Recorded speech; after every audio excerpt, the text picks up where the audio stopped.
कि घर की वो 4 मर्यादा कौन सी है जिस मर्यादा में नारी रहे तो उस घर में संपदा नहीं घटती, उस घर की संपदा को समाप्त नहीं किया जा सकता है। 4 मर्यादा माता लक्ष्मी, मां सरस्वती के सामने माता पार्वती जी से पूछ रही है। वो मर्यादा है कौन सी जिस मर्यादा के बल पर एक जो घर बसता है, घर जो बसाया जाता है, उस घर में सुख, सौभाग्य, संपदा, सत्ता, वैभव, प्रतिष्ठा, यश, कीर्ति, आरोग्यता, ये सब वहां रहे।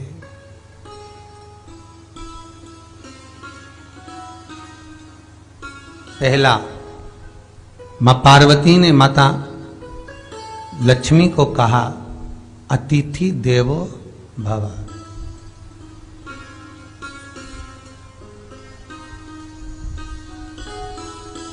हमारे दरवाजे पर जब कोई अतिथि आए, हमारे दरवाजे पर कोई मेहमान आए, तो हम उसका आदर करें।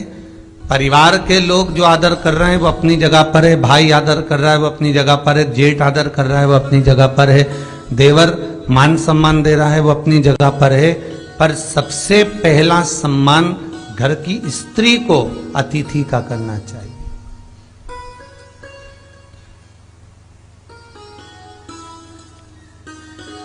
सास के मेहमान आ गए, पहचान वाले, बहुवन मालूम पड़े अपने कमरे में बैठी हुई है। मेहमानों ने आकर पूछ लिया, क्यों बहू नहीं दिख रही? बस आ रही होगी। सास गई, रसोई घर में से पानी लाकर पिला दिया। फिर मेहमानों ने पूछा, बहू नहीं दिख रही? बस आती होगी। 2 बार सास ने गिलास भी गिरा दिया कि एक आध तो आ जाओ रही ऊपर से, पर नहीं आई। जब सास ने चाय रख दी और चाय रखकर सास फिर लेकर आई, तो बहुओं के मन में आया, चलो सास ने चाय बना दी है, खुशबू ऊपर आ गई है, अब चलते हैं। और बहू फिर नीचे आई, जो मौसी आई थी, काकी आई थी, बुआ आई थी, चाची आई थी, उनको प्रणाम करा और अंदर जाकर चाय जो बनी थी उसको पिया।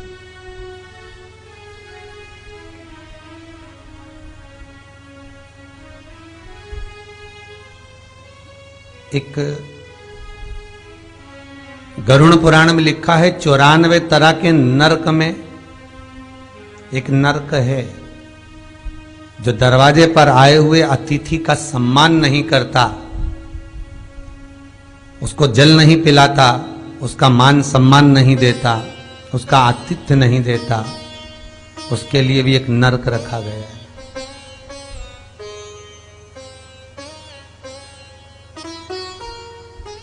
हजारों नरकों में एक नरक वो भी है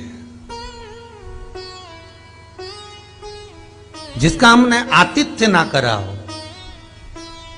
मेरा बहुओं से निवेदन है, सास के रिश्तेदार आए तो आप उनका भी आदर करिए, और आपके रिश्तेदार आए तो आप उनका भी आदर करिए। जेठानी के रिश्तेदार आए तो आप उनका भी आदर करिए, और देवरानी के रिश्तेदार आए तो आप उनका भी आदर करिए। आप किसी न किसी रूप में जो अतिथि आया है वो न जेठ का है, न देवर का है, न वो सास का है, अतिथि घर का है, किसी एक व्यक्ति का अतिथि नहीं है।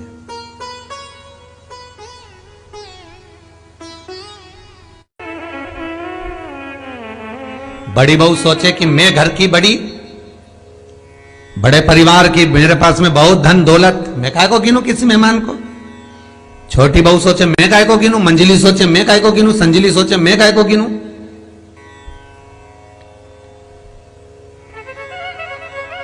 तुम्हारे माँ बाप आए, सास अगर तुम्हारे पिता से, तुम्हारी माता से बात ना करे, देवरानी बात ना करे, जेठानी बात ना करे, तो तुम्हें कैसा लगेगा कि तुम्हारे माँ बाप आए और किसी ने सम्मान नहीं करा। उसी तरह सास के रिश्तेदार आए, तुम सम्मान नहीं करोगी तो उसको कैसा लगेगा? फिर तुम्हारे घर के आए, वो सम्मान ना करे तो तुम्हें कैसा लगेगा? आतिथ्य घर में कोई भी आए वो सबके लिए। दूसरा क्रम बताया, घर के दरवाजे पर जो तुलसी का पौधा होता है, जीवन में सबसे पहले अगर दुख आता है, तकलीफ आती है, कष्ट आता है, बीमारी आती है, रोग आता है, कोई बड़ा घटना घटने वाली होती है, कोई बड़ा कष्ट आने वाला होता है, तो लक्ष्मी जी से माता पार्वती कह रही है, घर में जो तुलसी का पौधा होता है सबसे पहले घात उसी पर होती है। तुलसी का पौधा सूख जाता है, समाप्त हो जाता है, उसके डालियां मुरझा जाती हैं, नीचे लटक जाती है, मंजरी झुक जाती है, या तुलसी के कुंडे में जो मिट्टी है उसमें फफूंद पड़ जाती है।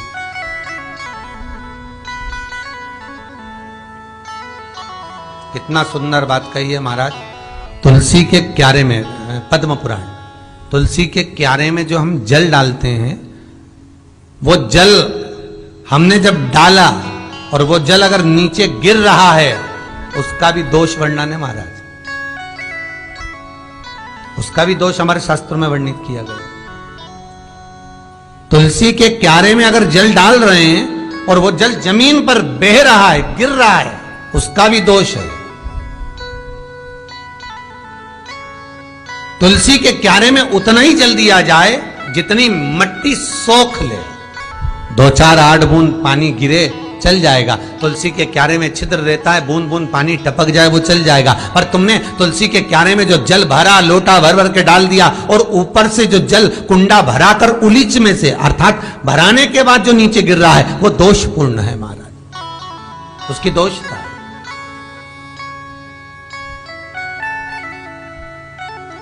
वो दोष देने वाला।